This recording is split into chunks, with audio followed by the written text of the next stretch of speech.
Listen, I don't know about you, but I started a business so I could do this. Travel, be with friends, be with family, create memories. I didn't do it to sit at the computer all day. I didn't do it so that I could just be in countless emails and Zoom meetings. I did it to create opportunities for myself and opportunities for others. So listen, if that's something that interests you, enjoying time with your friends, being out and about, definitely drop by Erica Williams' Classy Climb blog.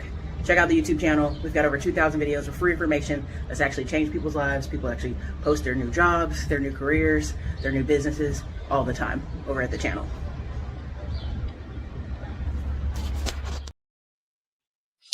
What's up, everybody? This is your girl Erica from the Classy Climb blog with Dr. Patrick Diggs coming through. Listen, you guys, come on in, drop your city and states. What's good, everybody?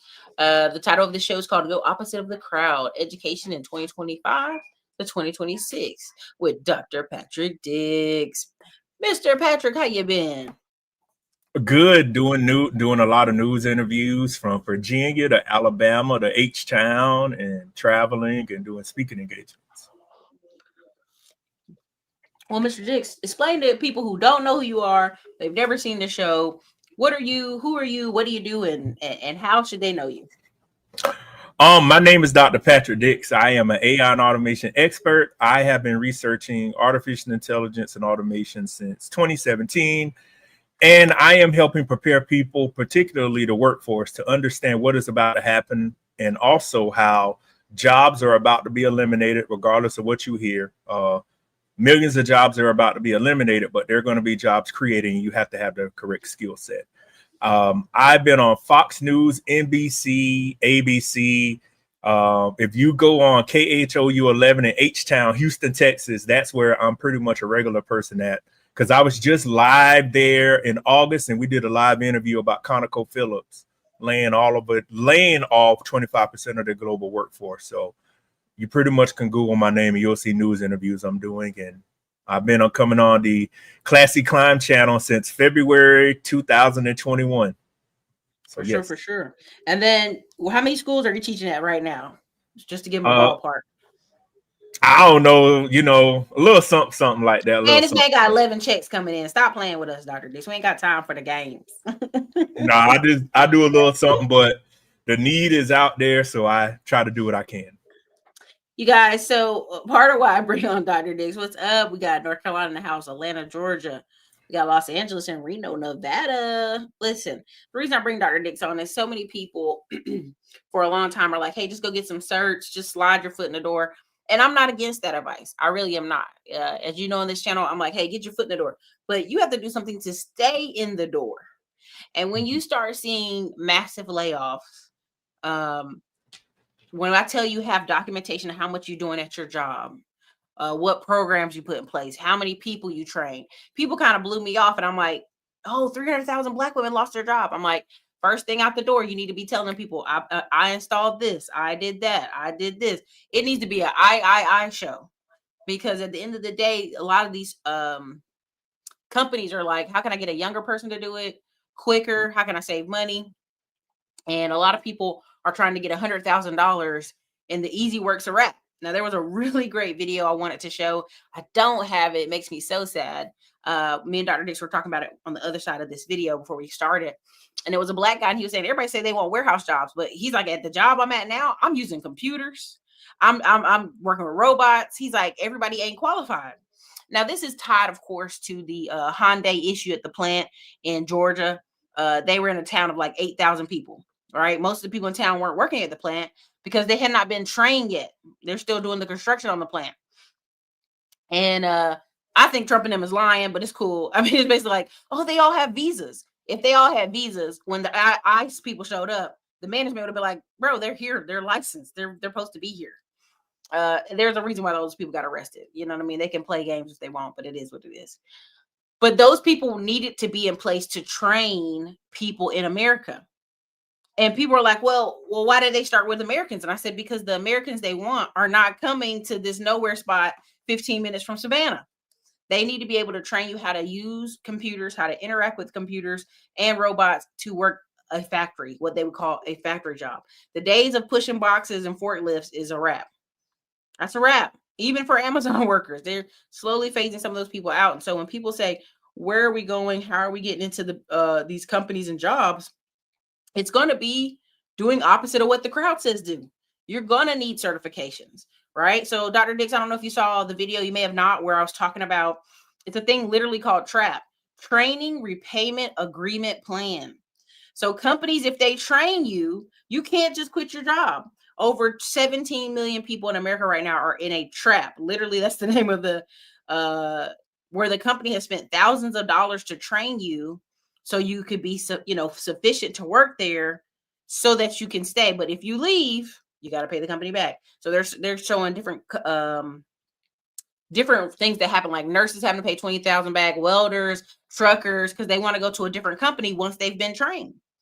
And so everybody wants somebody else to train them, Dr. Dix. What is your thought process as you share it with us on the future of work and some of the things you're seeing? The future of work is going to be highly automated, even at many of these white collar jobs.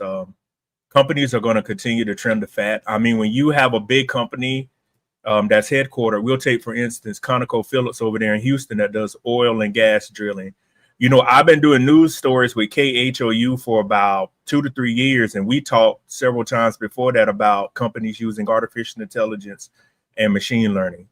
You know, if you don't have those basic skill sets and if you don't have those soft skills, there's really no need for you in the future. And I mean, I used to say that, and people say that's harsh to say, but you're going to slowly become obsolete because you offer no value to the company. The company cannot make money off of you. You cannot demand all of this money when you basically have a bachelor's degree. And I was talking to somebody about that, and they kind of got, not kind of, but I'll just be honest. When I meet people and I say, hey, it's 2025, I said, man, you know, you got a graduate degree? You got any certs? No, I just got a bachelor's degree. A bachelor's degree is just a high school diploma. And, you know, we talk to people about that all the time. You got to get more certs. But most people will say, I don't want to go back to school. At all the schools I teach at, they are filled up right now with people getting their graduate degree. It's either something in cybersecurity. I was going to talk to y'all more about the high performance computing, some of the stuff that I'm teaching now, but the workforce is going to dramatically look different. It's going to be comprised of laptops, and it's going to be comprised of people going around with one of those little calves or whatever they call the little carts pushing around or going through a VPN to fix it. So the days of doing easy work are pretty much over.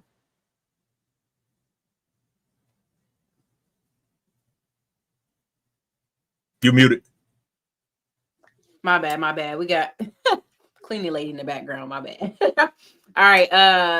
That's how I got into tech. Job trained me, and I had to stay with them 2 years or get sued. These companies, like when I talk about people not being well trained, Dr. Dix, when you talk about bachelor's degrees, you got people that graduated in 2000, people older than me, before I even left high school. You know what I'm saying? Talking about how they went and got their bachelor's degree. I'm like, everything you learned was outdated. It just showed you have the propensity to learn and follow instructions and skills.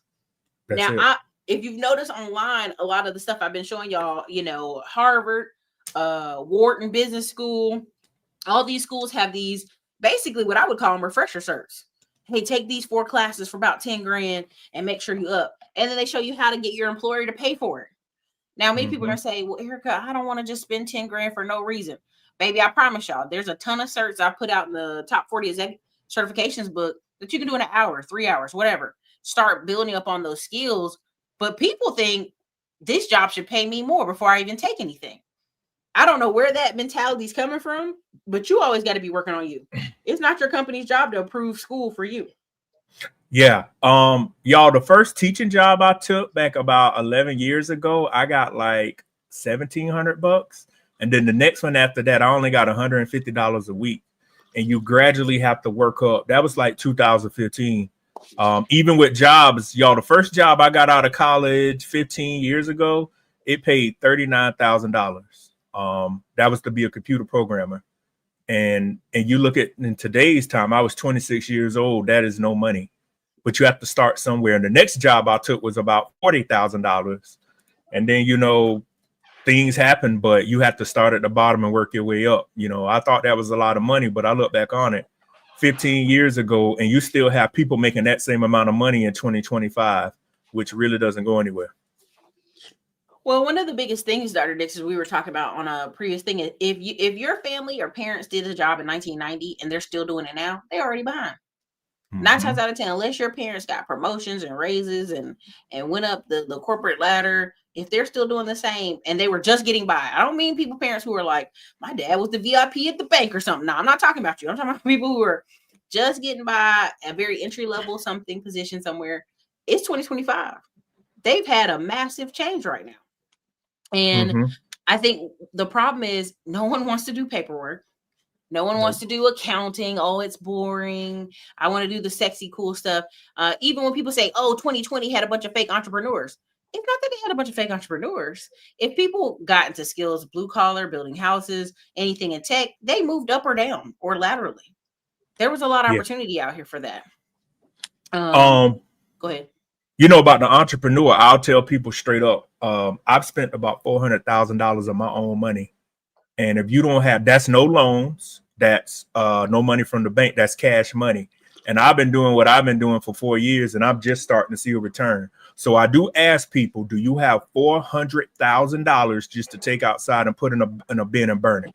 The average person doesn't even have that kind of money. You got people in their family that never even seen that kind of money, and you're basically throwing it away. So when people say I'm gonna be an entrepreneur, you got $400,000 to $500,000 minimum, and most people don't. And then you got to have a skill that's pretty much recession proof and pandemic proof, because making people level up, how you going to level up when there are machines and technology that can take the job that somebody else is doing? Companies are shrinking their workforce every day. They're trying to scale back operations, and they're trying to find people to fill voids. But many of the people with an entrepreneur spirit, I say, you don't have $400,000. I'm just going to be honest. It's time to be upfront with people. And before we see people go off the deep end, you do not have that kind of money. You do not have a skill set. You don't, you don't know what you need to do. So my biggest thing to people is look, hey, listen, cash flowing your business venture is not for the weak. Some people cannot mentally handle the stress of having to put people on payroll, Dr. Dix. I know so many people who are smart. I mean, I'm like, man, you could own your own company. And they're like, oh, I can't sleep at night thinking I have to pay somebody's payroll. They Yeah. can't sleep at night. And I want y'all to understand that's why it's a certain part of our society that can handle it. It is a risk versus reward. And it's unfortunate. Well, we have a comment. You don't need $400,000. So let me break this down to y'all. I have to pay public relations. I have to pay for all my flights, all my dress. I have to pay for training. I have to not only pay for that, I have to pay for where I'm located at right now. I have to have access to money. Say somebody in Australia want to do something with me in 3 months. There is no, I ain't got the money. I'll be there in 90 days. You got to be able to book the flight. You got to be able to get there. You never know what else may even happen. So it takes money to do anything. You got to invest in what you want to do. I mean, even if you wanted to get into a business, let's say to get a barbershop, you still got to have $150,000 to $200,000 just to get that building. You're paying somebody you're paying somebody to rent the building. Then you got to pay for the barber chairs. Then you got to pay for electricity. Then you got to make sure you got your license. Money adds up. Oh, and don't forget about the tax part, because then when the people do your taxes, you got to make sure you don't have to pay all this money back, or you got to try to write stuff off. It is like Erica said, it is a mental, it's a mental and juggling thing, because you're going to say, am I doing what I need to do? Do I have enough money coming in? Then you have to take other stuff. You know, you're still doing your regular job. Like, do I need to continue to invest money into this? So, oh, well, you saw there was that white guy almost lost his mind. He was an engineer and he was spending like almost $100K a year, right? Yep. To make his YouTube channel the best and pay for people to come on his channel and run marketing and all this stuff. And many people are like, well, first of all, who told you to do all that? In that order, who told you to do all that, right? But people sometimes don't know what they don't know. Right? They go start a food process, a restaurant or something, and they just don't know. And so I always tell people, like, what's the cheapest stuff you can start? Affiliate marketing, running ads, lead generation, digital businesses. But at the end of the day, you still have to get what? Customers. You still have to sell to somebody. Yeah. And many people aren't ready for that conversation. Yeah, advertising is a big budget too, trying to get a hold of people. You know, a lot of it is talking to people, but people just don't have the credit access to get the credit cards. I tell folks, it's not for the weak. It is a lot involved into it. You got to have money. And well, I'm telling you, the biggest thing is when people have sales, they're like, oh, Erica, I'll have some sales. I'm like, do you know how many people you have to reach out to get what you want in sales? Like how I had to reach out to like 1,000 wholesalers to just get a couple that were consistent and could follow back up and know how to run businesses and do things normally. It cracks me up. I was on Bigger Pockets. We reached out to maybe 600 people on Bigger Pockets. Maybe 15 responded quickly within a week. This is why when people tell me, oh, I'm doing a business. Are you doing a business? Is somebody on you? Is somebody following up? Is people helping you? So let me read this thing real quick. Okay. Hold on. And this is from Sierra Nicole May, love of the show. I've done several interviews with her. I'm on multiple of her older podcasts. But anyway, I'm just going to go ahead and read this. Now, she was in the whole influencer market space. She went and did the tech, right? Got in a tech sales job, made enough money to buy a home, her and her husband. And she was just like, yo, it's not for the weak. It just isn't. So I'm going to just go ahead and go read some of this. I should be gatekeeping this, but I'm not. Somehow in American culture, we've normalized skipping college, trade skills, and real expertise. Skipping anything that looks like formal education because online entrepreneurship seems like the fastest way to succeed. Before y'all start with me, yes, that has worked for some people, but here's the truth. Most successful people I know, the ones building real long-term wealth, are either back in school or making plans to get some more education and certifications if they don't already have them.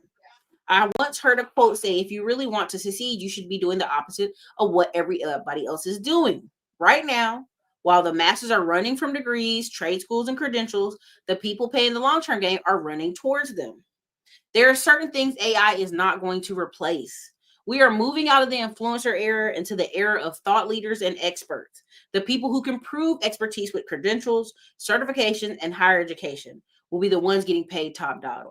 Whether that's consulting, leading inside companies, or building businesses online, expertise will always have a market. Mark my words on this. I study this industry and market and see where it's going. Don't get left behind. Now, why did I read this to y'all? Why do I think this is important? We have a lot of people who are, like, I'm going to wing it off my personality. Maybe I'm going to do sales. Sales has always been a great avenue for a lot of African Americans who didn't have the credentials, right? Because the majority of African Americans do not have, like 95% don't have STEM related degrees. So I've always been like, hey, y'all, get some certs, get your foot in the door. But what's going to happen is when you start being 40, I'm not trying to be disrespectful to anybody, 40, 50, 60, and you went back to college in 1989, you know what I'm saying? Like, you got to show somebody something where you've been, updating the skills, a conference or two. Again, it's a running joke. Dr. Dix knows this, that it's very rare to see Black men at conferences unless their job makes them go. It's a running joke. And what happens is, even when I was at the affordability conference in Texas, you got 1,800 people in the room that control all the housing in Texas. We were mostly women, right? And then it was mostly white. I think maybe 40 Black people in the whole room for the whole state of Texas that has the number 2 population for Black people, making the decision on how housing was going to go across all the counties of Texas. And so as I'm sitting in this room, the more you start talking to people, majority of people in that room, Dr. Dix, guess what kind of degrees they had? Masters, JD, various lawyers, yes, doctors, all types. Lawyers, nonprofit controllers, people that been on boards. I'm talking about multiple degrees on top of degrees. So you're thinking like, well, what does that have to do with real estate? It's just that it's who you know. These people are partnering with each other. You want to be over financial paperwork of 10,000 apartment units, or you want to be getting government contracts. You're going to get the skilled people or people that are in your space, right? It's no longer Katie from high school that I'm a just trainer. You're not training Katie that y'all used to be friends with. You're going to get the most qualified person. And so every Black person I met in there was either a lawyer, a doctor, or had a master's degree. There was a few who were like, oh no, I'm a nonprofit owner. That's why we're here, because we have to learn about the affordability studies and stuff like that, so we can get our next year be straight with the paperwork. They even have certifications you can take at most of these conferences. Mhm. And that's what I think people aren't paying attention. They think, oh, conferences, who wants to waste that money? I'm like, it's not a waste of money when these people are getting paid 100 to 300,000 a year income. It's not. But go ahead, knock it out, Yeah, Doctor. yeah, it's very important to have the skills. I'll just tell everybody from personal experience. I was talking to Erica about this. This was about 3 or 4 weeks ago. A guy from the university I did some stuff with, he was all the way in Paris, and he said, you've been talking with us, you helped us out last year. He said, we need your help. He said, we need you to teach this class, and we'll pay you the same amount of money you did last year. It's 2 sections. And he said, we love the way that you taught the quantum computing class, and we need you to do this again for us. And he said, we want to keep you on retainer. That's just one school, because you cannot get into these upper echelons of getting money and teaching classes if you don't have the right credentials and know people. And people think it's a game and think it's a joke. So I could have been anywhere in the world teaching this class because it's remote. I just have to create everything. But I'm showing people the value of education. That's just one school. One of the other schools I teach for, and the people said, you're highly sought after to be the assistant instructor to help us out because you grade the work and the students like you. I could tell y'all countless examples, but those are just some of the things I encounter on a personal level from having credentials. And then people can Google and see me online and see the news interviews. It gives me more validity to what I'm talking about and what I'm doing. You are not going to get around not having the skill sets and knowing what to do. It is not a game out here anymore. And, everybody said they want to leave America. First thing I ask people, how are you going to leave America and you don't even make enough money? You're in the most powerful country on earth. Mm-hmm. So do you have a skill set? Because you still got to pay taxes back to America. People are like, I'll relocate where other countries aren't even going to grant you asylum if something was to happen because you offer no skill set to build their infrastructure. People don't understand that. The craziest thing I saw, Dr. Dix, was it was a guy who had been here on the Dreamers program. He was 35 years old. Now, this whole time he'd been in America, he's on the Dreamers program. He could have went to college. He could have did whatever he wanted. Guess what happened? He's mad. It didn't go through the bill. So he's like, I'm going to Germany. Guess what he started doing, Dr. Dix? What? He went to college with the Dreamers Act to go be a nurse because Germany was not going to let him come to their country without a skill. They were like, no. Mm-hmm. So only in America can you be like, well, I'm going to do a little bit of this, a little bit of that, and I'm a kind of loaf. That's what I call it. Now that I'm older, I understand what my parents was like. That's just loafing around, just roaming around. Will she get his life together? So you're waiting till you're 35 years old. You've been in America all this time. Could have taken advantage of any opportunity. And when you realize you can't go to another country because there's no country that's going to pay you, right?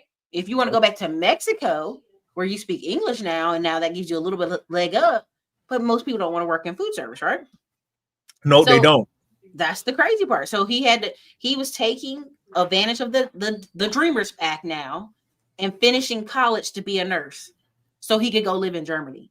And I just think that's the problem. Many people do not change unless forced to change, right? So I'm gonna read some of these comments before we get into distributed commuting. Process engineer, got a job that has a Udemy for business licenses, already taking my PMP, get it, exam prep, maintenance, and reliability certs, and anything else I can find. Congrats. At the end of the day, folks just don't have the grit to succeed. It will always be an excuse. Yeah. I mean, Jessica, I told everybody when I started going to these rooms and realized I'm in there with Brad and Chad and they're dumb as I don't know, a box of rocks in business. I was like, oh, no problem. I was like, no problem. Like whatever stress or black people talking bad about you because you ain't got no BMW or a Porsche, it ain't nothing because they straight chilling. Mm-hmm. It was a help desk boot camp. It's since closed, but it's the reason I'm in tech. Essence, the number one thing I see online is black people complaining about they don't want to be help desk. And I just laugh because I'm like, you're just trying to get your foot in the door. You're not meant to stay there forever. They literally act like I'm insulting them if I'm like, won't you do boot camp? Boot camp, help desk. They be insulted, y'all. Yeah, you guys gotta see. At 51, I went back to school to get an MBA in financial fraud investigations. Luckily, the student loans was written off under Biden. Less competitive career, more jobs. Man, let me tell you, you're going to have even more in the future. They catching a lot of people.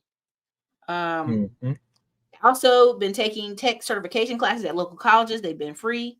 Congratulations on that. I mentioned earlier that Black men I know prefer to say they did it on their own versus networking. When they lose a job, they struggle. The conference, I have found a way to build personal collateral. Yep. First, last hired, first fired, man. Let me see. Also, guys, if you're saving for your kids' college, CompTIA is allowing teens to pay for the certifications. Man, look at that. I also work at nonprofit fundraising, makes it essential that you go in every event to meet people and add to your Rolodex, not just LinkedIn. If you don't want to learn, life's going to be real hard for you. What's that thing? If you ain't going to be smart, you better be tough. Yep. It's this white man saying, if you ain't going to be smart, you better be tough because life is rough. It All is. right. I started to help this as a gateway. Now, let me tell you now. Did I show you this guy? Let me show you this. Go ahead. Yeah, go ahead too. No, we could. Oh no, you never showed the guy. Yeah, we could discuss him. Go ahead. Oh, I was just gonna say y'all how powerful LinkedIn is. Let me just show y'all how connections work. Y'all know I go do the Streets morning show sometimes with Young Jock. Them I haven't been on in a while. They'll record while I'm in there. Somebody heard that. The lady found me through LinkedIn and said, I heard you on Young Jock's radio station. I want to talk to you. So the lady and I talked, and she said, I agree with everything you were saying. And her and I connected. Through her, I have a meeting in some weeks to talk to some people about some stuff in Atlanta with a big organization there. Networking, y'all, is everything. And people always looking at your LinkedIn profile, regardless, you know, how you have it set up. But make sure you have the visibility of it set up correctly. But I'm telling y'all, networking and just talking to people, men and women of different nationalities, is the reason why I'm in the position I'm in now. I will network with whoever I got to. I will network with a can of paint if it can help me out and I can help the person out. And if somebody can help me, I like to help them back out too. So, you know, that's just a tidbit to everybody. Well, Dr. Dix, I don't know if I tried to talk to you about it earlier, but there's a Black man. He's in a 100K a year job. He's like, I'm quitting my job because I'm so bored. The cubicle, it's just makes me so depressed. I'm going to go be a server. And people in the comments like, don't do it. What are you talking about? Like, take your money and go get some trips. Go take some PTO time. Nobody's quitting a 100K a year job to go be a server because you're bored. You know what I'm saying? This is the type of stuff where people who don't work on their dopamine issues, they always got to be like, it's got to be super exciting. It's got to be like, you ain't an ER doctor. Relax, bro. Mm-hmm. If you need that much excitement, you need to go be an ER doctor, right? Because that you can't complain about jobs being boring. You're inside. If you want some excitement, go be a construction management. Go be somewhere where you can be outside. And I just thought that was the craziest thing I've heard all week. And the comments were just tearing him up. Like, bro, stop complaining. Tough up, man up a little bit. Like you might have some low vitamin D, brother. There's no reason somebody's leaving. It really is, Jay. It is the plot. You know what I mean? It's like, I'm depressed. It's like, you're too young. You're 25. You're not depressed. You just need to go out, stay off Instagram, seeing the baddies outside all day long. Go take a PTO week off and then get your senses back together. But go ahead. Go ahead. Oh, yeah. You talking about to the guys out there, you know, you see these Instagram, y'all, a lot of what I do, and I get to go to Miami and do stuff. I've seen a lot of these people in person. Trust me, y'all. I get to meet all kinds of people. Y'all ain't missing nothing. Take it for firsthand experience. Trust me. And you know, you'll come across all kinds of people, but y'all on there the men are trying to get all the money to get to the IG baddies. Man, come on, really. It ain't all that. I mean, I have not been with them in that kind of way, but you know, you get to see all of that stuff. You're like, oh, here's another one and another one and another one, you know, but it's not that big of a deal. Focus on trying to make your life better and invest your money. That's what I recommend. Or at least put it on a timeline. Be like, hey, I really hate this job, but you know what? In a year, I'm going to leave. 6 months, I'm going to leave. I'm going to find something else. I'm going to be applying for jobs every time I go home. That's my new mission. Not that I'm going to quit my job and go work as a server because I'm bored. Like, I wouldn't say nothing anyway. I would have kept that comment to myself. I'm like, your company going to find you online anyway at this rate. All this talking you doing, brother, and they're going to get you out of there. Oh, you don't like it? Let somebody else do it. Yeah. There's a reason they picked you to come in there. You know, they pick certain types of people. Okay, what was I going to show you? What was I going to say? This guy right here. So this guy right here, before I start reading some more comments. This guy right here, okay, this is Get Hired in Tech. This is Chris Duval. Him and his wife both work in tech. They're making $325,000 together, right? What is the problem, right? The people basically saying wealthier students are essentially, and wealthier kids from upper middle class backgrounds are basically just trying to be like, how can I get into tech? Easiest way I can get in there. The sales job, is it something easy I can do? Because they already know it would be easier to go this route than try to study. So I just want you to understand that a lot of people out here are doing trying their best to skip I the wish line. somebody had told me this when I So was a new college there you grad, go. but the safe career choice is the one that will probably set you up for failure. When I was graduating, I just thought, I want to get a stable job so that I don't have to move back in with my parents. And I didn't think about taking swings for the fences or doing something creative or a little more wild. And so what I did is I took a job working for a finance company. I was an analyst, and I realized I hated it and there was no way I would last in that role. And I was guaranteed to have set myself up for either to be laid off, to gotten fired, or quit it, because I had just taken a corporate role. And what I realized is I really like sales and I really like technology. And it took me 2 years to break into the sales industry, and then 2 more to break into the tech sales industry. From there, I had an amazing career, but I was scared of starting in sales. I was like, what if my people skills, what if they're not where I thought I was? And so I took a safer bet. And then from there, it was even harder. It took me longer to get into the tech industry too, because like, oh, that's new, that's emerging, that's scary too. What I wish I had done instead was take a swing for the fences, gone straight into tech sales. And I did. I crushed it in tech sales once I broke in. I had an amazing time where I wasn't feeling like stifled in this awful culture with like a promotion path where I didn't even want to be promoted into leadership. So if you're I just paused it there. I just want you to understand. Do you hear what he said he had his first job was? Financial analyst. That if he lost his sales job that day and was like, I just need to get back and get something. Financial analyst. A lot of y'all are trying to go from warehouse to an office, and there ain't no, like, the skill level is not there. You have to keep skilling up, right? And this is why I bring him as an example, because people will tell you, well, how to get that job? Easy. Have some skills so you can have some breathing room to keep applying for other types of jobs. And I only reason I want to show y'all that is because I just want to a lot of people, even if you start in sales, you need to be able to skill up along the way. And that's why I want to show him Dr. Dix, because so many people are going to make an excuse. Well, I don't have the right degree and I don't have the right this. Like that means when these people say you got to come take a 50, 60K job or a help desk job that's 44 to 55, people be so mad when I respond that, Dr. Dix. They be like, what? I'm like, you're just trying to get your foot in the door. Because what I'm All you're trying to noticing, do is get your foot in the door.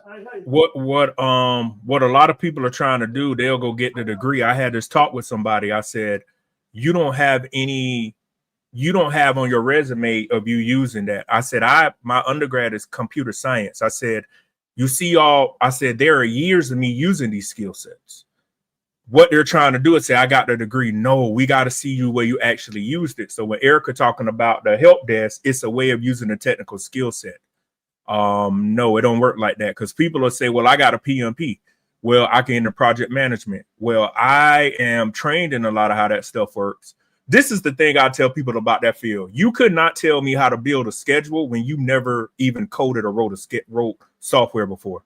And that's the gist where people going to get into it. If you want to get into those kind of arenas, you need to understand the software development life cycle, the security development life cycle, because they'll say, well, I do Scrum. When you run across a real person like me, we're going to sit there and ask you, you ever programmed before?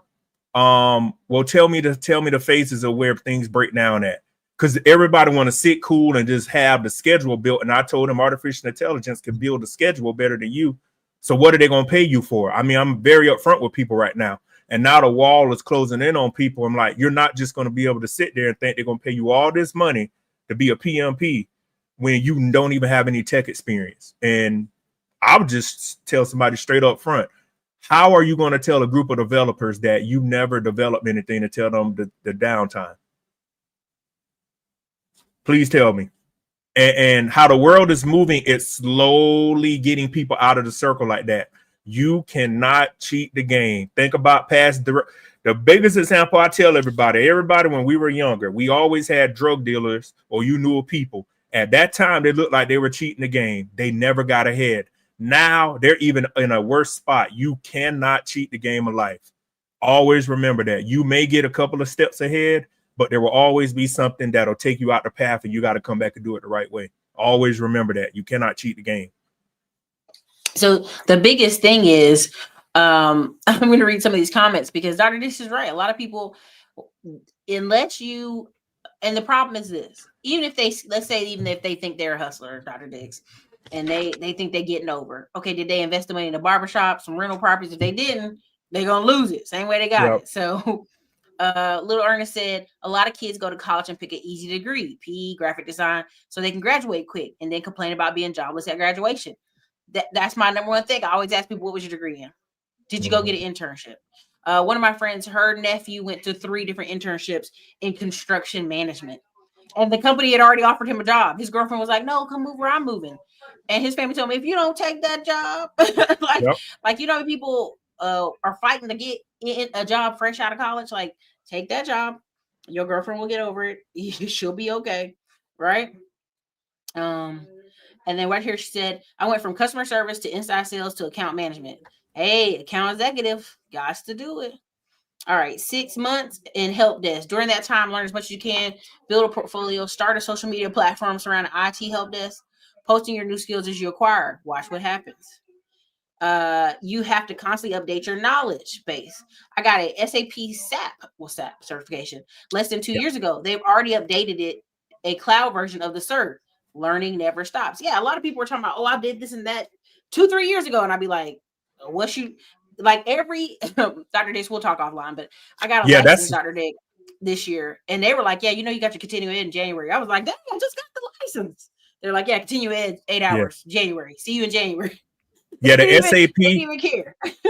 Yeah, y'all, if y'all want to learn about SAP, that's the first language I learned out of college is SAP AG. It's expensive and it's highly, I don't know if it's, I'm pretty sure it's still highly sought after, but I remember having to use SQL and SAP.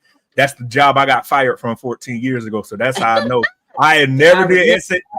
I never did SAP. Yeah, SAP AG. If I'm correct, it's German. And what is expensive is the modules or something, because companies like Coca-Cola and somebody still use them, but that's a good certification to have. I know you see all the commercials. Anytime you see those companies sponsoring stuff on the NFL or something, it's a company you need to try to get into. For sure. She said bored means he wanted to be a server to meet women. He doesn't know how to improve his social life. Yeah, this is my whole thing. When my friend wanted me to go apply for this job, and I was interviewing with the people. It was at Dale. You were a social coordinator. All I had to do was set up events every week, twice a week, for a whole year. I had to show them what was my overall plan for people at work to meet and greet and network with each other. What were they gonna pay you? About $75,000 a year. That's easy money. And you can have to do that in another job. Man, I was like, so all I gotta do is come up with a schedule. Some other girl went out, but it's because she had somebody at Dale on the inside. But it was funny because I was like, as I'm listening to the interviewer, I'm like, that's all? Yeah, you need to do one a week. That's for like the families, and one that's just anybody can come. And I was thinking to myself, that's it. And I think once a year you had to get like connect with United Way for people to volunteer as Dale and all that stuff. But it was like, that's it. I'm basically coordinating happy hours. And then you had to go do surveys to see if people liked it, they didn't like it. But that's how bad it is, that they know these people don't have a social life. So my whole thing to that young man, when I saw that, I'll put in a comment. I'm like, you need to go find a hobby. You need to go join a tennis group, a soccer group, a basketball group. You need to go he needs to be on a rotation of things to do in his city. Oh, and another thing, y'all need to go volunteer. Since the last time I've been on here, I go to the Department of Justice. Y'all, you just got to do all the fingerprints and stuff. So twice a month, I go to the federal prison and I talk with the female inmates. Y'all, volunteering is a good way to do. I got to meet the warden. The first day in there, I got to meet the warden. I got to see how the whole Department of Justice works and everything. And I'm probably going to go do it this weekend or next weekend, but I talked for about an hour or so with the female inmates. Do y'all realize the words that came out of the warden from the department? She said, we cannot get people that look like you that want to come do this, talk to these people. And it's like 6 or 7 of them. And I've been so enlightened in how the federal system works and how like, wow, like, oh, y'all go through all this. I learned from working with those female inmates. They tell me, they said, Patrick, you want to know something? When we go to federal prison, our families mess up our credit. I said, I did not know that. Listen, do you know how many people I was on the phone with when I did O'Shea Duke Jackson's thing where they mama and somebody used their credit? Yeah, I need to get cleaned up. That's a real thing. That's a real thing. And they have to get a letter from the Department of Justice to say I wasn't in there. So what I've done is I told them, they filled out the paperwork. I said, I want you to go get a copy of your credit report because some of these women are about to get out in the next 2 to 3 years and they're going to the halfway house. And the halfway house, y'all, this is why I tell folks, if you volunteer, you will learn. These women get, so the men too, but I'm primarily working with the women. Right. The women, these are low-level offenders. These are like white-collar crimes. They told me all the help that they get and everything. And I'm learning so much from them just as they learning from me. And I tell folks, go volunteer. You will be amazed at what you learn by helping people. Some people can't get ahead because you won't never get your time up for nothing. You want to be stingy. Go volunteer, even if it's not like what I do. Go volunteer on a Saturday or something to go help somebody do something. You know, you a closed fist, nothing can go in or out. I mean, go help people.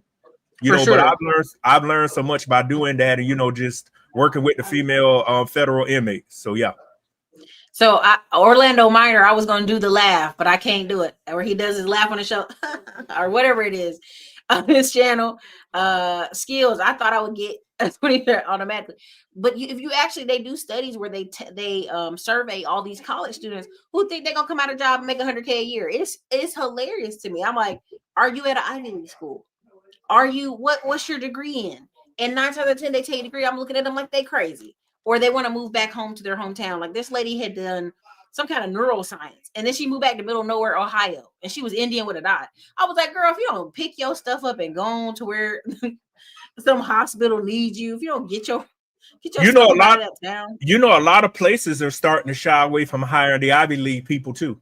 They want regular people. They're like, we don't want them. They kind of want different people now. So that avenue is opening up because I just tell people at the end of the day, a degree is a degree. And at the end of the day, it matters on social skills. Because people have said, well, they said they went to Princeton or Stanford. I went to South Carolina State or Orangeburg, South Carolina. At the end of the day, I want to see their pay stub. That's where we settle these fights at. Because you can do all the talking and say, you know, all the people. At the end of the day, I want to see your adjustable gross income. Let's see all that money you paid for that degree. I want to see the AGI. You want to see it now. For those coming from a non-tech field to a tech field, did you have to take a significant pay cut? Anybody in here can answer her questions. Please let me know. Taylor put for those taking in the non-tech field going to a tech field, did you have to take a pay cut? This is very important because a lot of people will say, "Oh, I got kids there. I got a mortgage. I can't take a lower paying job." With how they're doing things now, with the growth of how they pushing these billions of dollars into the STEM field, you used to might. I'm not saying this is true. You used to might have to take a pay cut, but you might not have to do that no more because they need people bad. They need people like yesterday. I went on the ICE website to look at jobs. I said, damn, if I ain't had these skill sets, I know what I'll be doing. Man, ICE was talking about you want $50,000. I said, well, you know what? I thought about it. Can I wear a mask on my whole head? If they see my curls out the back, they're gonna know it's me out there. I need a mask to take the whole head. I need a Scully where you got just my eyes up. But yeah, they need intelligence. They need intelligence analysts. They need people. I'm telling y'all, if I ain't had the skill set I had now, there's just so much out there. So it is what it is. I'm telling you, listen, skipping the line sometimes will set you back. I'll tell anyone not to get a place in any entry level. Thoughts from Wildflower. Send me a message. I will be in Houston for our Inner Circle event, October 24th through 26th. I will have some one-off day tickets, but they're for certain people. And it's going to be lit. But the next week is Afrotech. And I don't know, I think Brandy's in here, but maybe not. Literally, there was a woman I met on a plane.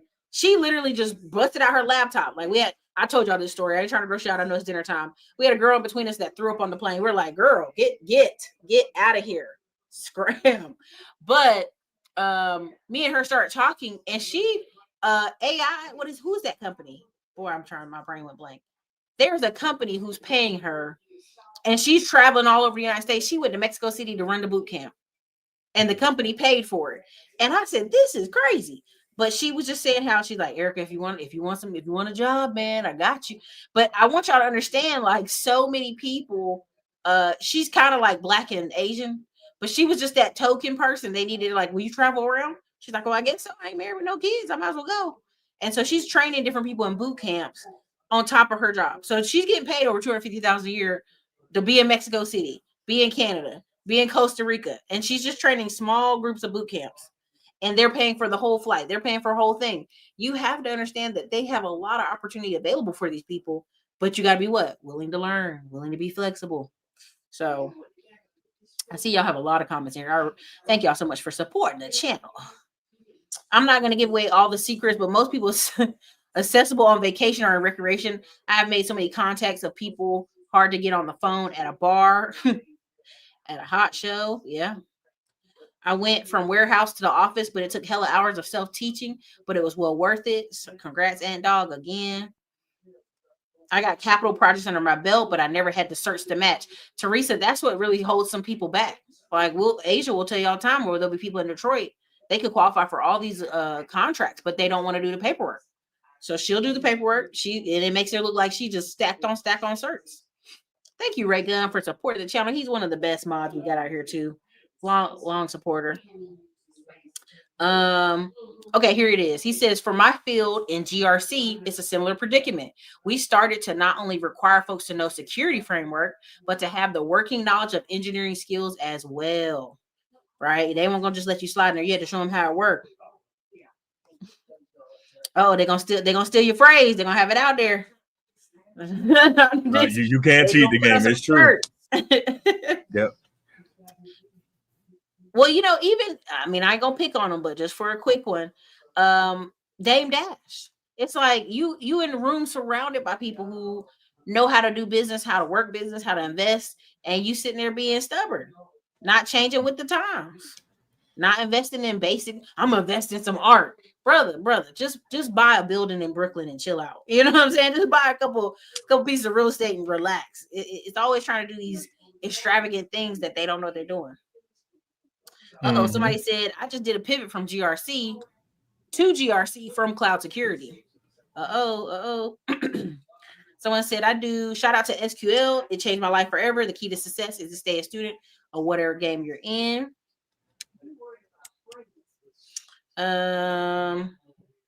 Teaching the technical skills is a lot harder than teaching the cybersecurity framework. I believe it. Back in my day, it was an event coordinator. I had done that too. People are socially awkward. They lack etiquette. It is a business. A generation will need to be taught soft skills for real. Well, that's why most people, since Citizen Jane brought that up, most people won't even be able to get jobs because they don't have social skills. You're awkward. Super awkward. You cannot be an introvert anymore. Those days are over. With technology, you will just get breezed over. Like, I don't like to talk to people. You won't be working at this company too much longer. Do you know how many people say that? They don't want to talk to people. I'd be like, boy, if you don't get your ass on. I'm not a people person. All right, well, we'll see how long this lasts. We'll see how long this lasts. Volunteering is a great way. Like, I was gonna put a little thing together, like, volunteer your way to the top, because between United Way, when I was in Austin, the Austin events, if you want to do conferences all year long at Austin, you could do it. As long as you volunteer, you get a free ticket to the event. He says Orlando laughs are being sorted after all sarcasm. Somebody got him on the soundboard. Somebody got him. Because the Ivy League made them arrogant and lazy, they frequently are indoctrinated, pain in the ass. You know what? I will say I've watched a lot of people who are like, I'm a consultant. And they start giving me a word salad. And I'm like, yeah, you a consultant. Like, I'm not even like, I ain't gonna fight with you. All right, be good. Okay, go to Afrotech. All right. Yes, she was dope. And Jazz and I met her at the bar. I'm telling you, she was hilarious. She was a hoot. She's probably out still traveling. I gotta hit her back up. Okay, let me see. I'm looking for the best compliance search that will allow me to pivot from local government compliance to tech compliance. And somebody recommend the best move. In the book, I did a lot of compliance search in the second top 40 certifications ebook. And also you have the access to the 4 tech temporary companies in that book. All right, Dr. Dix, I meant to show your IBM thing. Oh, it's a bunch of them. Oh yeah, Brandy not coming this year because she out there in Atlanta. October 25th and 24th, they cutting up in Atlanta. Brandy ain't leaving Atlanta for that. Okay, I'm gonna show you this one right here, IBM. Yeah, these are the couple of things I want people to. This is where we're going to next when you pull it up.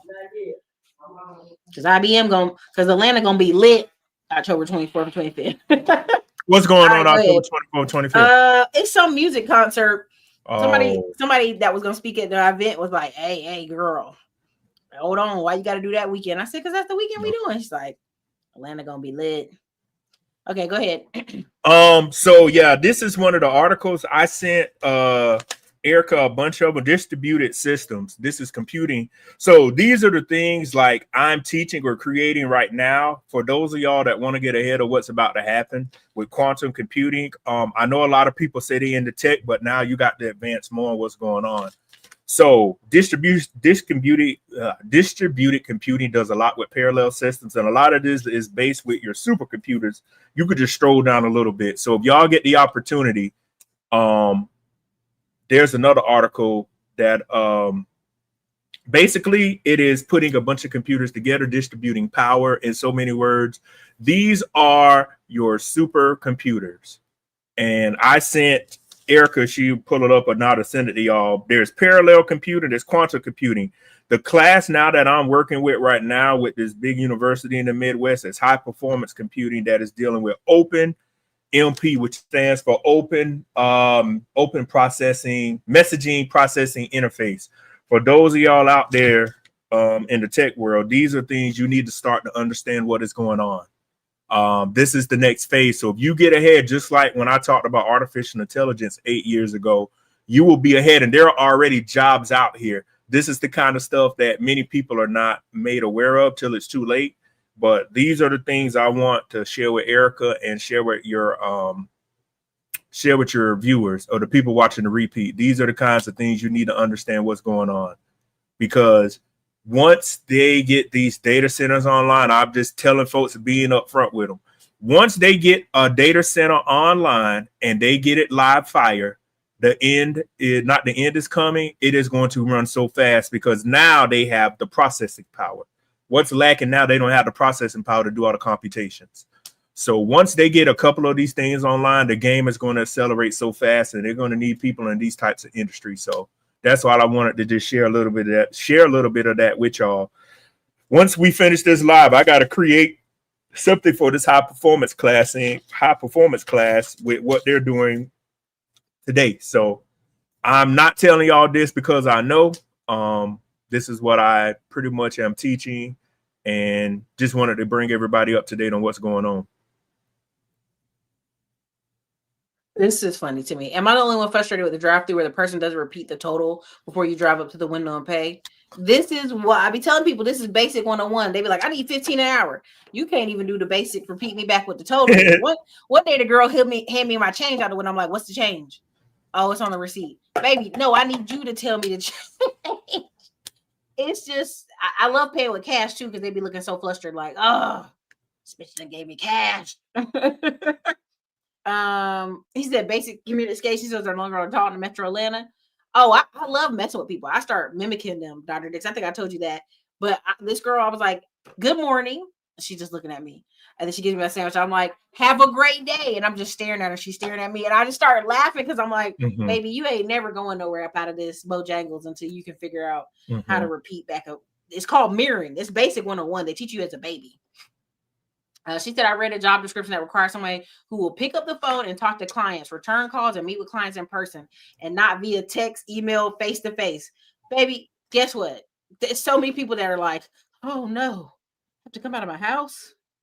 Well, I have to do a good bit of stuff in Atlanta, and to the people that live in Atlanta, I'm going to just go ahead and tell y'all, that city is about to change dramatically. They have the Super Bowl. They have the World Cup match there next year. Then they have the Super Bowl. That city is about to look completely different in the next 5 to 10 years, if not faster. It's not going to be a play city like people are doing now, because it's going to be deemed an international city. I mean, they have the world's busiest airport. So all the people running around Atlanta thinking it's going to be some type of music capital or movie. They're about to change the game on that. Just, that's just what's happening. And that is a big city. They can make a lot of money. They are not going to allow their city to continue to go down. I mean, for the residents and the people who live there, you can see the changes already happening. It is going to happen. It's only just a matter of time. You're going to be living in Macon. No. Yeah. Now they're going to get rid of the people out the city. You're going to have $4,000 a month for an apartment like New York, because what they're trying to do is build a connection between Atlanta, Miami, New York, and all three of those places to make sure everybody can live in them. $4,000 a month to live downtown. They already working plans in motion to do this.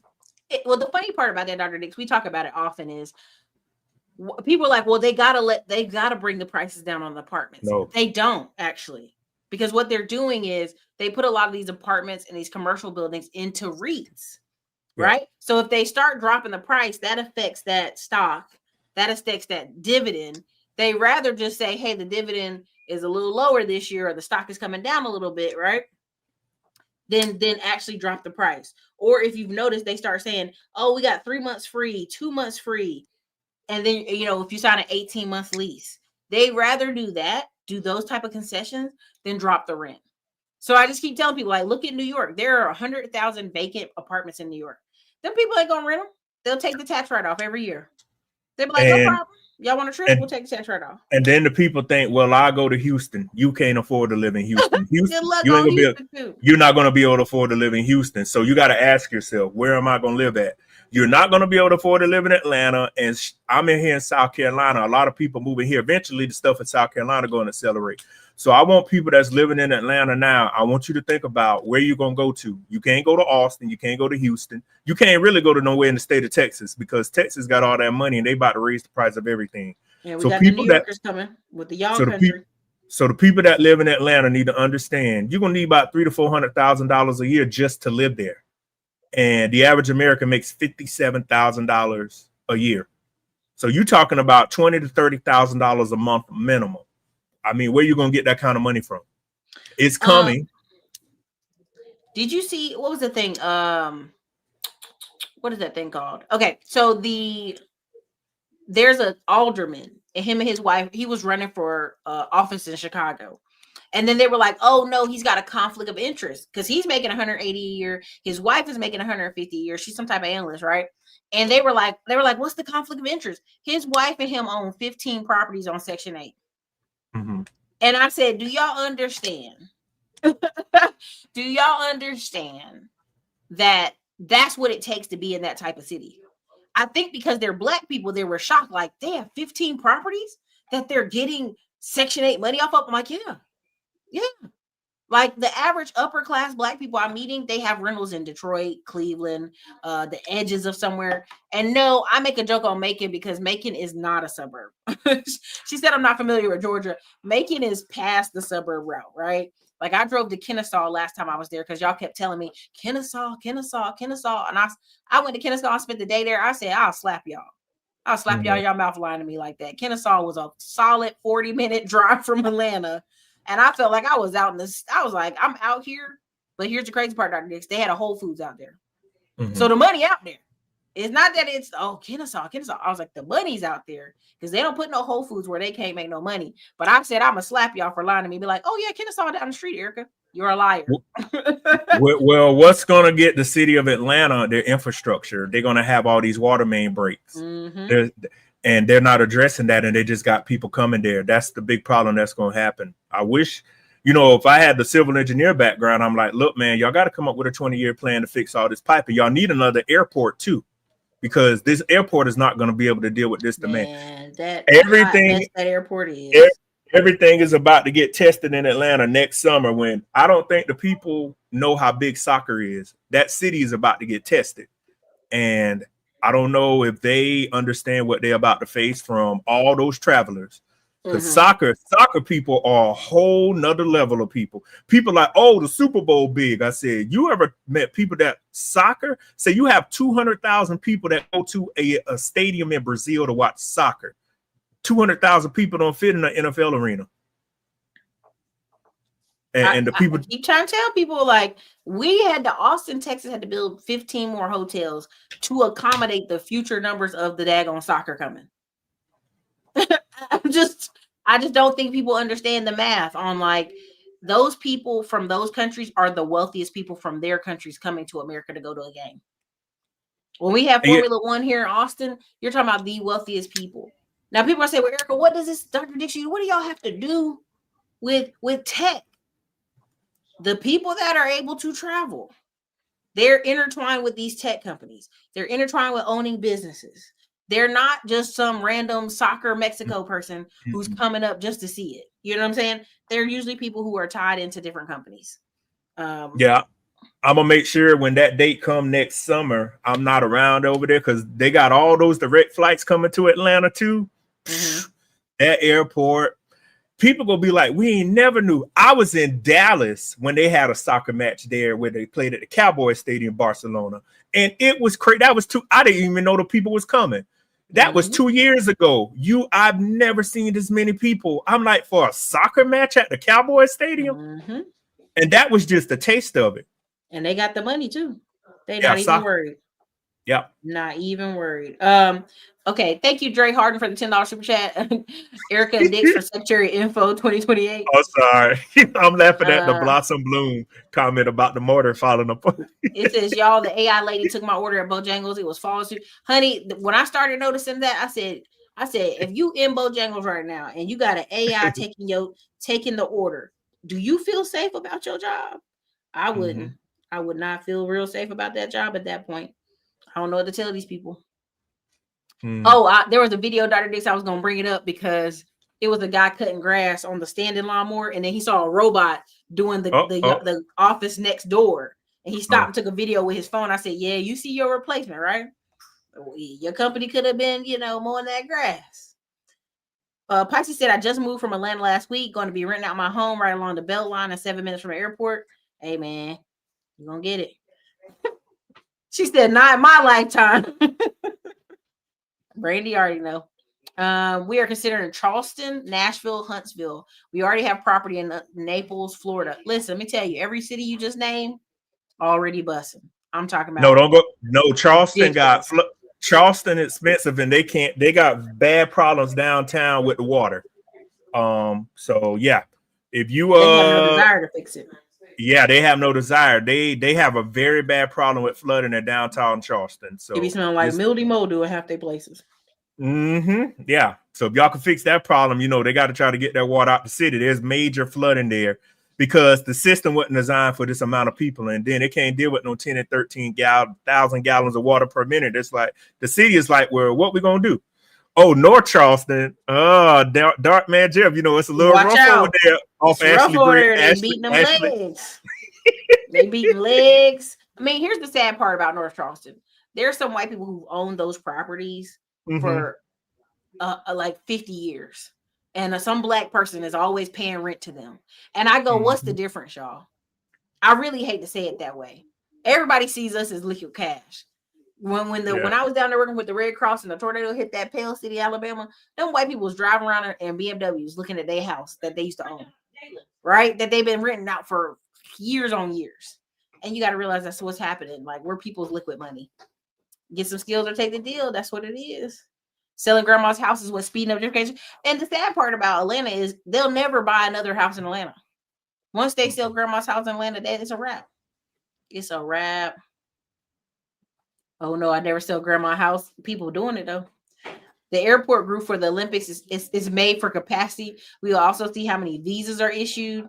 Man, listen, we need them dollars. Just like Trump said, we need about 600,000 Asians to visit America every year. Trust me, they ain't playing with the money. They have private airports around the city. Facts. Just like Austin, we have 3 private airports. The marcher might fall apart before the pipes. Man, the elevator collapsed at the train.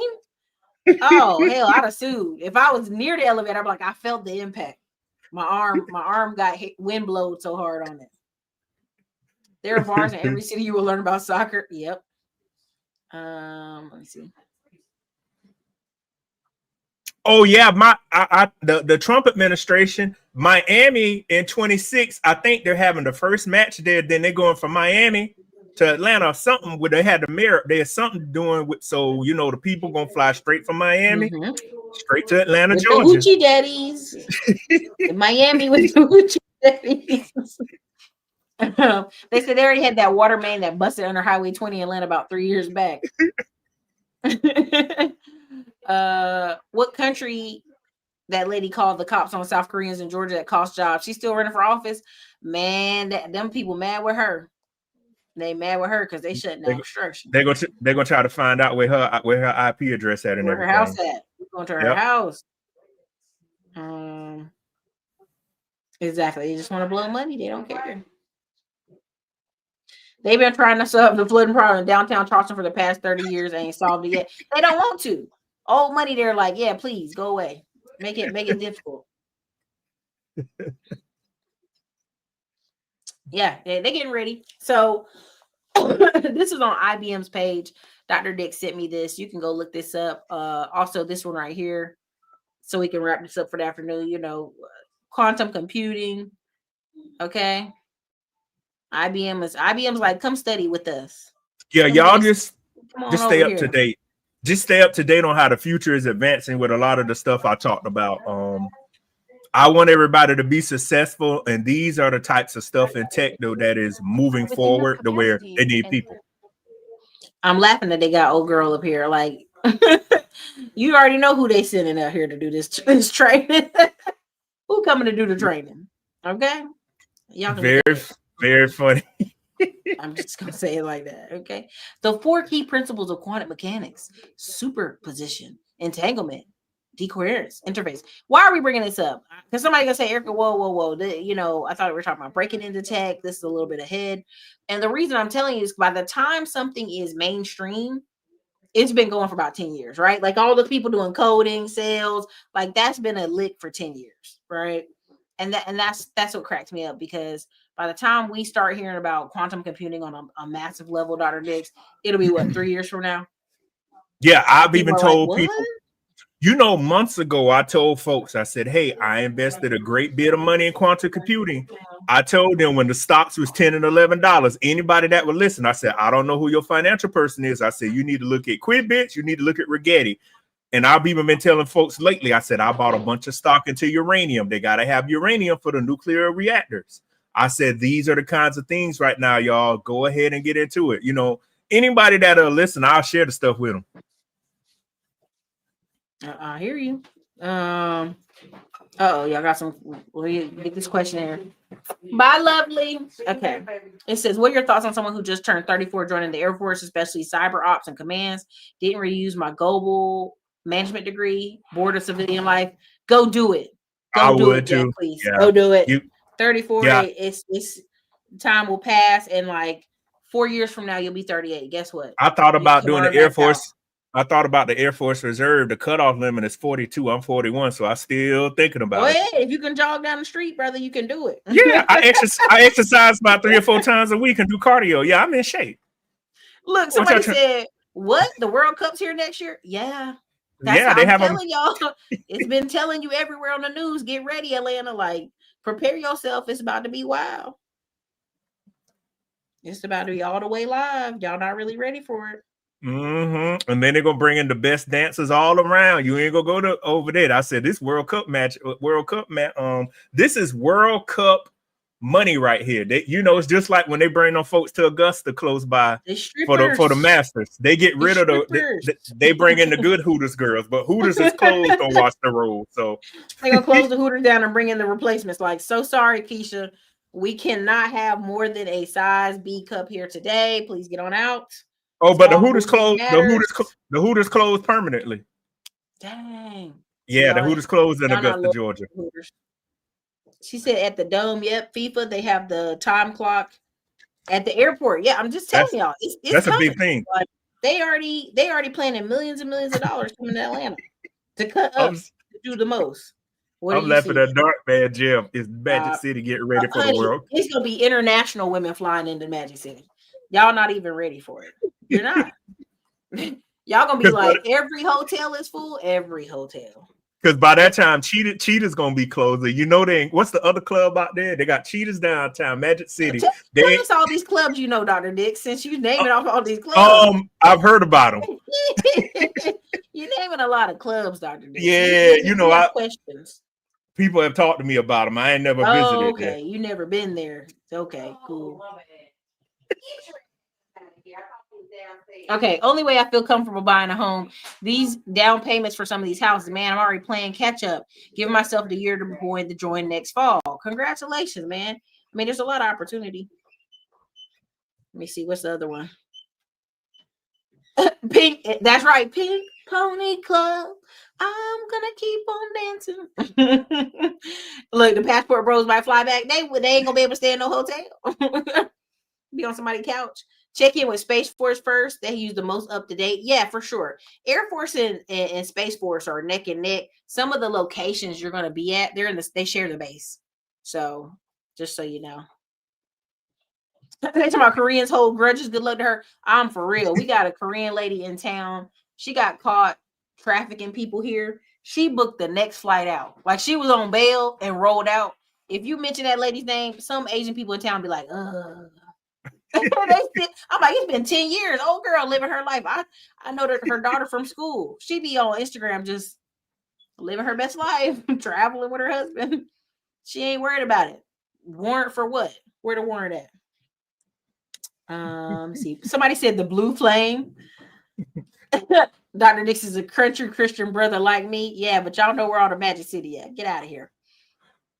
He somebody told me where somebody told me where it was at.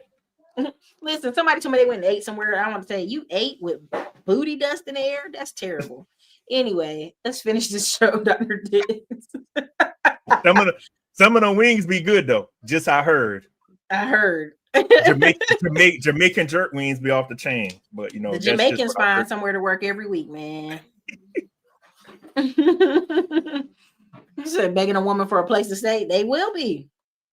That's what time they on. They want to be out. But if you live there before we go, if I were y'all, if you live close to that stadium, you might can rent your house out. I'm telling y'all, these people coming into town. I mean, like the people do the Masters, you might can rent your house out and get money. I mean, it's a money making opportunity. Figure out something to do. Listen, I'm gonna park my RV in back of Brandy's mansion.